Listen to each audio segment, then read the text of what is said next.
Olá, tudo bem? Sou a professora Patrícia Fontes. Esse é o meu sinal. Eu estou com a intérprete de Libras, Késia. A gente hoje está num momento bastante importante, bastante especial. A gente vai falar do atendimento pedagógico domiciliar. A gente está com a professora Ana Champlone, ela vai explicar tudo direitinho para a gente, como é a configuração desse trabalho, né? Onde se estrutura, as interações que são feitas com as equipes, com a família, para que a gente entenda bem direitinho a lindeza que é esse trabalho. Ana, seja muito bem-vinda, se apresente para o pessoal e aí já começa explicando para a gente de verdade o que é o atendimento pedagógico domiciliar. Obrigada, Paty. Obrigada pelo convite. Adorei, porque falar do atendimento pedagógico domiciliar, né, é falar de fato de um trabalho importante, né? O meu nome é Ana Maria, eu sou professora do atendimento pedagógico domiciliar na rede de Recife. Eu sou uma mulher branca, com os cabelos grisalhos, tenho uma blusa branca com os brilhos na frente e visto uma calça preta. Bom, o que é o atendimento? O atendimento, assim como a classe hospitalar, ele é previsto num caderno do MEC, a orientação do MEC, e no MEC ele está previsto como uma modalidade da educação especial. Então, a gente tem várias bases legais hoje no Brasil, né? Evidentemente, fora as leis que são constitutivas, né? Direito do sujeito de direito, como, por exemplo, a LDBEM, o próprio ECA e outros tantos. Mas a gente também tem pareceres e a gente tem decretos-lei. E um deles, o mais antigo, de 69, que é vigente e ganha um parecer, em 98, Paty, de que ele ainda permaneceria vigente, visto que na LDBEM não é descrito o próprio o atendimento. Então, o atendimento é para aquelas crianças que, por uma questão de enfermidade ou uma grande comorbidade, e que traga uma complexidade do cuidado e de salvaguardamento à vida, ela não pode ir para a escola. Então, ela vai estar na casa recebendo o atendimento, né? A nossa visita. É assim que, vamos dizer assim, que se organiza. É assim que a gente imagina que o atendimento possa chegar a essa criança. Como direito à escola, direito à escolaridade, então não posso estar na escola. A escola vai à minha casa. Perfeito, né, Ana? Maravilha, isso é oportunizar, não é? Isso é inclusão, né? E assim, Ana, na prática, essa configuração pedagógica, como é que se comunica o atendimento pedagógico domiciliar com a matriz curricular, com a escola? Como é que funciona essa dinâmica? Nossa! Quando eu entendo perfeitamente o MEC quando ele diz que é uma modalidade da educação especial, porque de fato a gente sai, vamos dizer assim, dos parâmetros da escola, né? Dos muros da escola, no sentido análogo à questão de que quando a gente está dentro da escola, a gente tem uma série de proposições. Então a gente sabe qual o currículo, o que a gente vai trabalhar e, de fato, a gente adequa aquela situação pedagógica àquela coletividade, que é o meu grupo, a minha sala, né? Mas quando a gente está pensando no atendimento domiciliar, aí não. Aí a gente precisa pensar basicamente na singularidade do sujeito, na condição da necessidade que ele apresenta, Sim, né? Porque aí a gente vê o sujeito cognitivo, ou seja, aquele que aprende, mas a gente também vê o sujeito dentro de outros aspectos que a enfermidade traz. E que muitas vezes, né, exatamente por causa dessa enfermidade, não tem sido estimulado adequadamente, né? Ele precisa, por exemplo, às vezes nem foi para a escola, mas precisa então ter contato com conhecimento de uma maneira adequada à sua idade, à sua condição cognitiva. é uma adequação metodológica bastante intensa, né, Ana? Muito, muito, muito. E aí a gente trouxe Só para ilustrar um pouquinho a nossa fala, não sei se a gente vai conseguir passar. Deixa eu ver. Tá baixo? É. Essa frase de Paulo Freire. Sim. Quando você assim, gente, eu não sei se eu conseguiria estar fazendo o que você faz. Quando eu vejo essa frase de Paulo Freire, que educar é impregnar de sentido o que fazemos, então a gente esquece que o espaço pedagógico da escola não precisa de muro, está além. Então, na verdade, onde quer que estejamos como professores, nós vamos educar. E aí a gente leva a escola para casa daquele estudante, porque impregnamos de sentido, inclusive, o próprio momento pedagógico. Sim. Então, para a gente, o que é importante? É que o sujeito tome consciência do que ele vai aprender. Então, oferecer da melhor forma possível, sim, levar ludicidade, considerar o tempo pedagógico que aquela criança precisa e o próprio conteúdo, né? E aí a gente traz uma... O que é o APD? Né? E a gente já falou um pouquinho, eu vou passar rapidamente. Sim. Desculpa. Que a gente já falou. Sim. Mas o que é importante a gente mostrar agora? Ó, é isso aqui. Complexidade, temporalidade e quantidade. Exatamente. Adequação metodológica pura, né, Ana? Exatamente. E quando a gente pensa, e aí é quando a gente vê a educação inclusiva acontecendo. Sim. Porque quando a gente está dentro da escola, da sala de aula, então a gente tem duas condições dos estágios pedagógicos, né, do processo pedagógico.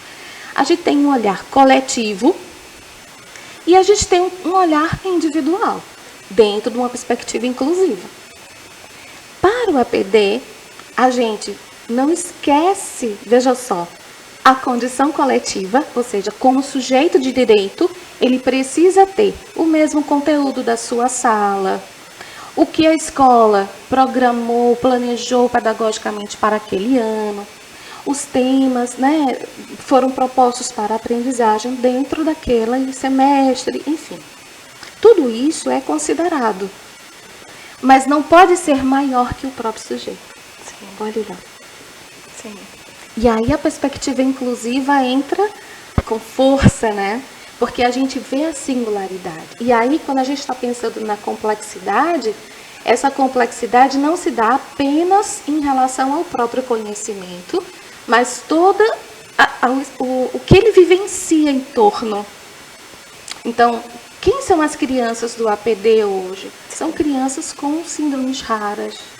São crianças, por exemplo, que têm uma deficiência, mas que têm uma comorbidade de tal elevação que traz uma complexidade de tratamento. Então, não tem como estar na escola. Sim. Então, essa complexidade do entorno àquela vida também precisa ser considerada. Então, a todo momento, a gente está dando sentido ao que a gente está aprendendo. Então, vamos aprender o nome? Qual é o sentido de aprender o nome? Dando um sentido às experiências de aprendizagem, né? Exatamente. Ana, eu tenho muita curiosidade de entender como é essa interação com a família, né? Porque você está na casa da pessoa. É diferente do ambiente formal de aprendizagem que é a escola. Como é que isso se dá? Como é que faz esse manejo dessa interação com o ambiente familiar? Sim, olha só. Antes da gente ter hoje, vamos dizer assim, um pouco mais organizado, se a gente pode dizer isso, na rede, o atendimento, eu fiz um atendimento muito tempo atrás para uma criança. E essa criança, ela tinha um câncer e que a gente trazia para a própria família uma situação muito eminente, né? Sim. Então, como é que a gente imaginava naquele sentido? A gente queria ajudar a família, mas o meu papel era de pedagoga, de professor. Então, aquela experiência trouxe hoje para mim, e eu vou responder essa sua pergunta, graças a Deus que passei por aquela experiência, porque a gente tem assim, a gente tem a família, a gente precisa ter consciência de que se tornou a rede de apoio daquela família. Porque a rede de apoio hoje daquela família está na condição da saúde. Então são os terapeutas, os enfermeiros, etc. Mas só essa rede, por mais humanizada que ela esteja, ela não chega à humanização que a pedagogia pode trazer. Lindamente. Exatamente. Não é? Lindamente. Por quê? Porque e Cecim tem uma frase muito legal sobre isso, que ele diz que tira a criança daquela perspectiva da doença, que é um luto constante. Sim. Né? Então, a pedagogia, a aprendizagem, os nossos trabalhos trazem a criança para aquilo que ela perdeu lá fora, que não está na escola. Sim. Então, a vida social daquela criança se resume à família. E você acaba virando, sim, a rede de apoio daquela família. Às vezes, até entender determinados processos de aprendizagem mesmo, em relação ao próprio corpo, né? Sinalizar no corpo as aprendizagens, que é importante, não é?